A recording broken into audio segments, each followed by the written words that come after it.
شوف هاي سكن، هذا سكن، هذا بشر. طيب هاي البشر لو كان عنده بيوت، لو كان عنده بضياع بس البيوت كانت رجعت على بيوتها، كانت رجعت على بيوتها، ما بطل هون بين الوحل وبين الزباله وبين الغراب وبين الدنيا.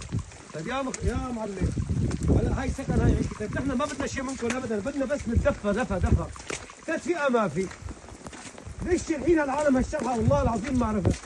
طيب انا هلا بدخلك على بيوت غرقانه في المي لحتى تنام، ما عندك اغراض تنام فيها ما عندك. اول الناس انا ما عم بحكي هلا لحتى انا عم بشحد او عم بطلب من العالم حدا يعطيني او يصدق علي، لا ما طلب من العالم هيك. هاي بعيد كثير انه الحمد لله ما وصلنا لهالشغله انه نحن نشحد او نمد ايدنا لحدا، بس بدنا حدا يعين فينا بهالعالم البشر. هاي البيركي هون بس حدا يطلع فيها للعالم البيركي هون، ما حدا عم يطلع فيها، ما حدا عم يعين فيها. شرحونا هالشرحه واقسم بالله ما بنعرف وين نروح. نحن ما طالبين تدفئه بس، مشونا بالتدفئه، ما عم يخلونا لنجيب حطب.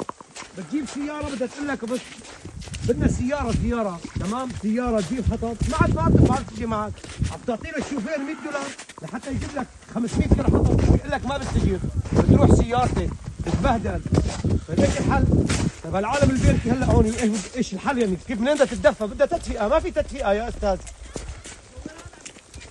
والله العظيم ما في بيت هون الا ما ناقصه تدفئه. ليك هذا جاري عنده توتي، طلع على التوتي هاي، هذا جاري تمام نشرها للتوتي وعم يتدفى عليها، ما عم تعطي دفى هاي التوتي يا استاذ، ما فيها.